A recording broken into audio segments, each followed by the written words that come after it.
Cold open. The hook. 0, 0, 1, 0.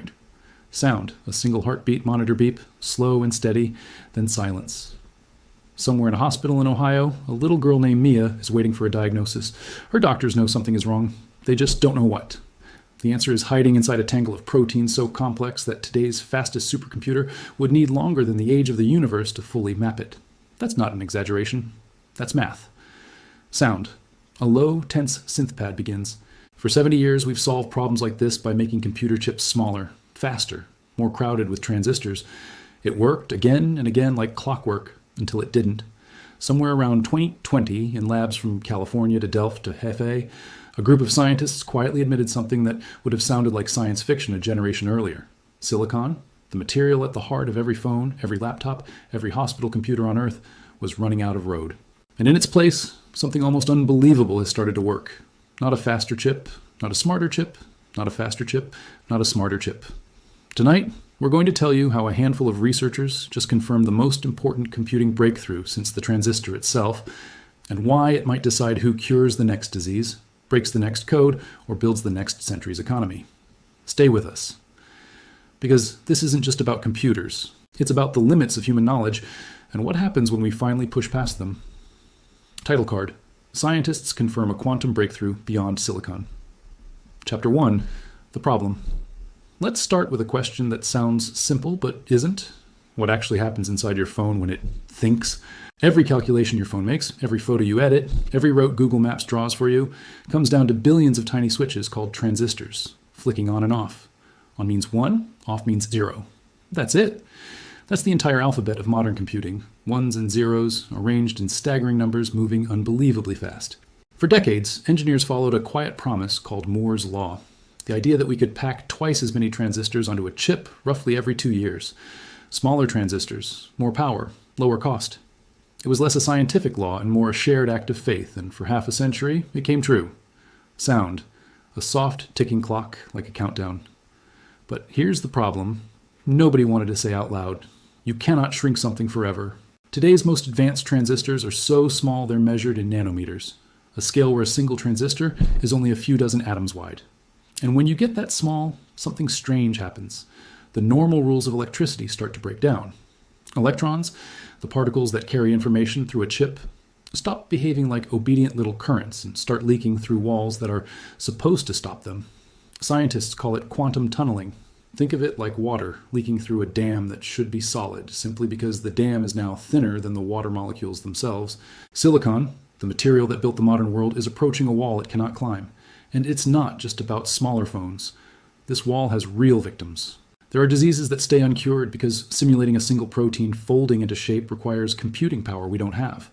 There are materials, for better batteries, for cleaner energy, for lighter airplanes, that we cannot design because the chemistry involved is too complex for any silicon chip on Earth to model accurately. There are climate models, financial systems, and encryption codes protecting your bank account right now, all bumping up against the same ceiling. For the first time since the 1950s, humanity's most reliable engine of progress was running out of gas. So scientists faced a choice. Keep squeezing silicon for a few more years of diminishing returns. And it's not just about smaller phones. This wall has real victims. They chose something else entirely. And the story of what they found begins nearly a century ago with a group of physicists who weren't even trying to build a computer. Chapter 2. The history, sound.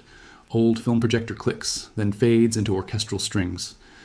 To understand where we're going, we have to go back to 1981, to a small conference room where the physicist Richard Feynman stood in front of a chalkboard and said something that sounded almost like a joke. He told the room that if you want to simulate nature, really simulate it atom by atom, normal computers would never be powerful enough.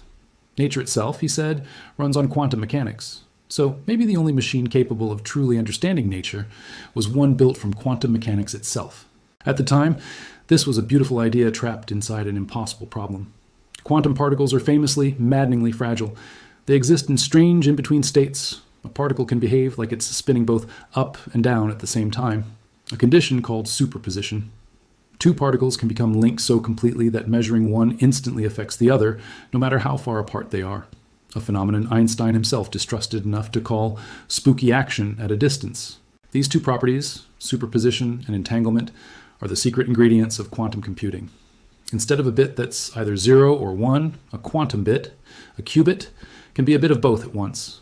String enough qubits together, and instead of checking possibilities one at a time like a classical computer, you can explore an almost unimaginable number of possibilities simultaneously.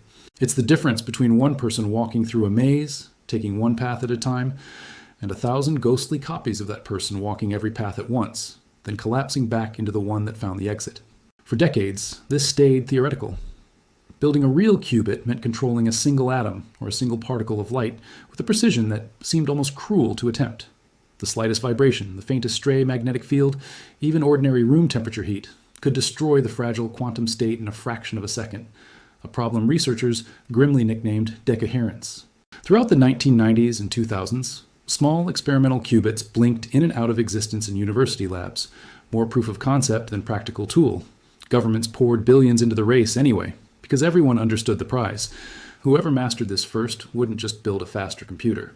They'd build a fundamentally different kind of machine, one that thinks less like a calculator and more like the universe itself. By the 2010s, tech giants had entered the race alongside university labs and government programs, each betting on a different way to build a stable qubit, using superconducting circuits cooled colder than outer space, individual trapped atoms held in place by lasers or particles of light sent through fiber optic threads. Progress was real, but so were the doubts. For years, critics called quantum computing eternally 10 years away. Impressive in theory, unreliable in practice, and crucially, still drowning in errors that piled up faster than useful calculations could be completed. Then, starting in the mid-2020s, something changed.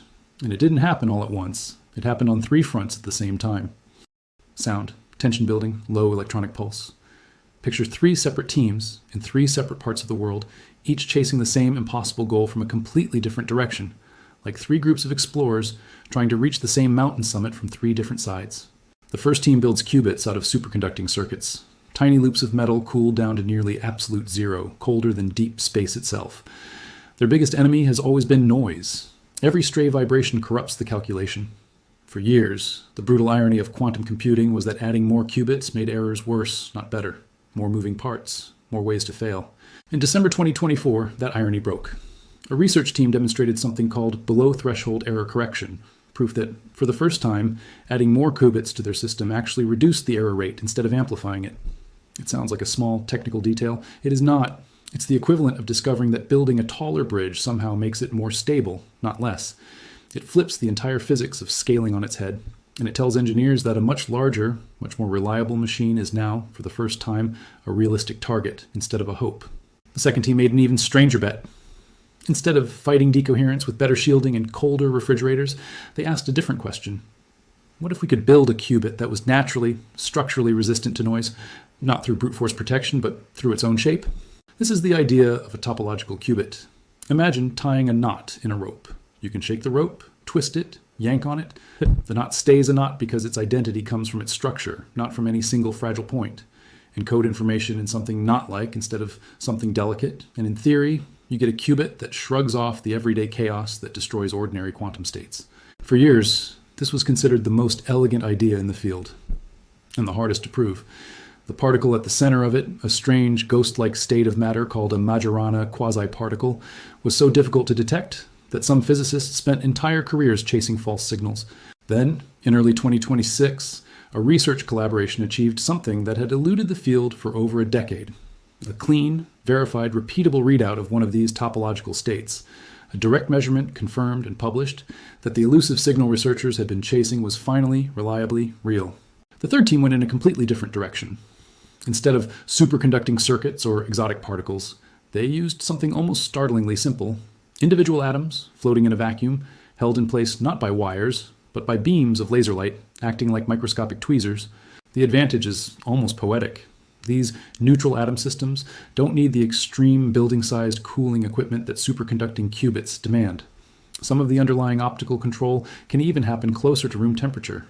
And because you're arranging individual atoms with light instead of etching circuits onto a wafer, you can rearrange them, reconfigure them, scale them, thousands of them, with a flexibility that older approaches simply can't match. By early 2026, researchers using this atom and laser approach had assembled and controlled arrays holding several thousand individual atoms simultaneously, trapped, aligned, and repositioned with thousands of individual beams of light working in concert. like a conductor leading an orchestra where every musician is a single atom. 3 completely different paths, 3 separate breakthroughs.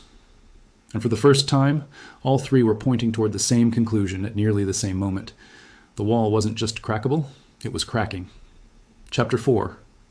The breakthrough sound. Music drops to near silence, a single, clear tone. Here is the moment this story has been building toward. For years, quantum computers were powerful in theory and useless in practice because of one brutal, unglamorous problem: errors. A classical computer might make one mistake in a billion operations. Early quantum computers made mistakes constantly, sometimes in 1 out of every 100 operations. At that error rate, a quantum computer isn't a tool, it's a very expensive random number generator. The entire decades-long dream of quantum computing rested on solving this one problem: finding a way to take many noisy, unreliable physical qubits and combine them into fewer, cleaner, logical qubits. Virtual qubits, built from many real ones, error-corrected and trustworthy, the way a single clear radio signal can be built by combining many noisy antennas. The theory had existed since the 1990s. Nobody had proven it could work at meaningful scale, until early 2026. In January of that year, one research group used their neutral atom platform to build 96 fully error-corrected logical qubits out of a much larger array of physical atoms, running protected, verified operations across all of them simultaneously. It doubled the previous best result in the field within about a year. Weeks later, a separate team working with trapped ion qubits pushed past 90 error-protected logical qubits of their own, using an entirely different physical approach, and arriving at nearly the same milestone from another direction entirely. 2 independent teams, 2 different technologies, both breaking through the same barrier, within the same season, using methods invented decades apart. That's not a coincidence. That's a threshold. That's the moment when a technology stops being an experiment and starts being an engineering discipline. The same kind of moment aviation had when the Wright brothers' fragile glider gave way, within a few short decades, to machines that could cross oceans. And it's not only about raw numbers. Remember that impossible topological qubit, the one shaped like a knot, theoretically immune to everyday noise? In February 2026, researchers achieved the first clean, repeatable measurement of its quantum state, confirmed and published in one of the world's most rigorous scientific journals. It solved a measurement problem that had haunted that entire approach for more than 10 years. 3 separate walls, 3 separate breakthroughs, all within about 18 months of each other. This is why, in laboratories and boardrooms around the world in 2026, a sentence started getting used that scientists had avoided for 20 years, out of caution, out of professional caution against overpromising. We are no longer asking if fault-tolerant quantum computing is possible. We are asking when. And for the first time, credible answers are landing not in someday, but inside a specific window. Many of the field's own engineers now point toward the end of this decade as a realistic target for machines that can run genuinely valuable large-scale calculations. So, what does this actually mean for a person who has never touched a laboratory in their life? Let's go back to Mia, the little girl in the hospital. Every protein in your body folds into a specific 3-dimensional shape, and that shape determines almost everything about how it behaves, whether it fights disease, causes it, or responds to a new drug. Simulating that folding process accurately, atom by atom, is one of the exact problems Feynman warned classical computers would never handle. It's not that today's computers are bad at it, it's that the number of possible shapes a single protein could fold into is larger than the number of atoms in the observable universe. No amount of silicon, however cleverly arranged, brute forces its way through a number that large. A quantum computer doesn't need to check every possibility one at a time. Because of superposition, it can explore vast regions of that possibility space simultaneously. And because of entanglement, it can track how every part of that folded structure influences every other part, all at once. Researchers in pharmaceutical labs are already running early quantum simulations to model how new drug molecules interact with the human body. Work that could eventually compress years of trial and error lab work into a fraction of the time. Now widen the lens. Every lithium-ion battery in your phone, your car, your city's power grid is limited by the chemistry we currently know how to design. Quantum computers, because they can simulate molecules the way nature actually builds them, atom by atom, electron by electron, could help chemists design entirely new materials. Batteries that charge in minutes, solar cells that capture more sunlight, fertilizers that don't poison rivers, alloys light enough for airplanes, but strong enough to survive a hurricane. Widen the lens again. Every bank transaction, every hospital record, every encrypted message you've ever sent relies on mathematical locks that are, for a classical computer, effectively unbreakable. A fact that has quietly underpinned the entire digital economy since the 1970s. A sufficiently powerful quantum computer could, in principle, pick those locks in a fraction of the time it would take every computer on Earth combined, working together for centuries. That's not science fiction anymore. It's exactly why governments have already begun the slow, careful migration to new quantum-resistant encryption standards, rewriting the locks before anyone builds a key that fits the old ones. And there's a quieter application, one that rarely makes headlines but might matter as much as any of them: climate modeling. Predicting weather, tracking carbon in the atmosphere, simulating how a warming ocean will behave decades from now. These are staggeringly complex systems, full of interacting variables that classical computers can only approximate. A machine built to think the way nature actually operates might, for the first time, let us see our own planet's future with real clarity instead of educated guesswork. None of this happens overnight. But for the first time in this story, someday has a shape. It has a direction. And for people like Mia, waiting on an answer science couldn't give her yesterday, that direction matters more than almost anything else in this film. Chapter 6. Industry Impact. 16, or sharp, 18 vice. Sound. Music shifts. More corporate. Driving. Urgent. Whenever a technology this consequential appears on the horizon, one truth follows immediately. Money moves first, and it moves fast. Over the past 2 years, investment into quantum computing has surged into the billions, flowing from venture capital firms, national governments, and the world's largest technology companies simultaneously, all racing to avoid being the company or the country that misses the shift the way some computing giants once misjudged the rise of the smartphone. Governments have declared this decade a strategic priority, launching national quantum initiatives the way earlier generations raced to build nuclear reactors or space programs, because the nations that master this technology first won't just gain a scientific bragging right. They'll gain an economic and security advantage that could last generations. Inside the tech industry itself, a new business model has quietly taken shape. Quantum computing delivered not as a machine you buy and bolt into a server room, but as a service you rent through the cloud. A few precious minutes of processing time on a machine that costs more than a skyscraper to build, made accessible to a university lab, a pharmaceutical startup, or a national bank, without any of them needing to own the hardware themselves. And, crucially, in 2026, we're watching the birth of a hybrid era, one where quantum processors don't replace classical computers, but work alongside them. A classical computer handles everything it's already good at. Then, for the one impossibly complex calculation buried inside a larger problem, the one silicon simply cannot solve, the task gets handed off to a quantum processor, like calling in a specialist for the one case a general practitioner can't crack. This matters because it changes the timeline of impact. We don't have to wait for a perfect, fully mature quantum computer to start seeing value. We're already seeing it in narrow targeted slices inside chemistry labs, financial risk models, and logistics networks today. Every major economy on Earth now understands the stakes. This isn't a niche academic curiosity anymore. It's being treated by governments and corporations alike as the next great infrastructure race, as consequential, in the eyes of many of the people funding it, as electricity or the internet once was. Chapter 7. Future Predictions. Sound. Music becomes vast, cinematic, forward-looking. So where does this leave us? Nobody serious in this field will tell you the road ahead is short, or easy, or guaranteed. Quantum computers today are still noisy, still expensive, still confined mostly to research institutions and a handful of pioneering companies. The dream of a quantum computer sitting on your desk or in your pocket is not the destination here, and it may never be. This isn't a story about replacing your phone. It's a story about building humanity's most powerful microscope for reality itself. Most researchers in the field now point toward the end of this decade, somewhere between 2029 and 2033, as a realistic window for the first machines capable of running large-scale, commercially transformative calculations reliably. Some of the world's most prominent labs have laid out public roadmaps aiming for exactly that target.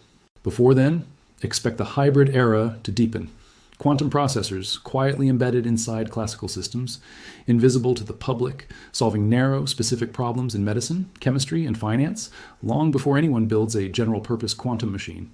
Expect the race for quantum-resistant encryption to accelerate as institutions rush to protect data before more powerful machines arrive. Expect at least one more surprising, headline-making breakthrough in the next 18 months. Because if the last 2 years have taught this field anything, it's that progress is no longer arriving slowly. It's arriving in waves. And here's the part worth sitting with. Every transformative technology in human history, electricity, the transistor, the internet, looked in its earliest years exactly like this. Expensive, fragile, understood by only a handful of specialists, dismissed by many as a curiosity. And every single time, the people who paid close attention in those early years were the ones who understood the world that came after. We may be living through exactly that moment right now. Closing, the futuristic conclusion. 1930, 20 usher. Sound. Music softens. Return to the heartbeat monitor from the opening. Steady now. Somewhere, a little girl named Mia is still waiting for an answer. But for the first time, the machines being built to find it aren't just faster. They think in a different language altogether. The language nature itself is written in. Superposition, entanglement, possibility, held in balance, until the moment it collapses into an answer. Silicon carried us for 70 remarkable years. It put a computer in every home, a phone in every pocket, and a map of the human genome on every scientist's desk. It gave us everything it could give. And now quietly, in cooled chambers and laser-lit vacuum chambers around the world, something new is waking up beside it. Not to make our old machines obsolete, but to answer the questions they were never built to ask. The next cure, the next material, the next code, written and broken and rewritten again. The next chapter of human knowledge won't be typed out one bit at a time. It will exist for one strange and beautiful moment in every possible state at once, until the universe itself decides which answer is real. That future isn't decades away anymore. It's already begun. Fade to black. End card. Subscribe for part 2, inside the lab where they are building it.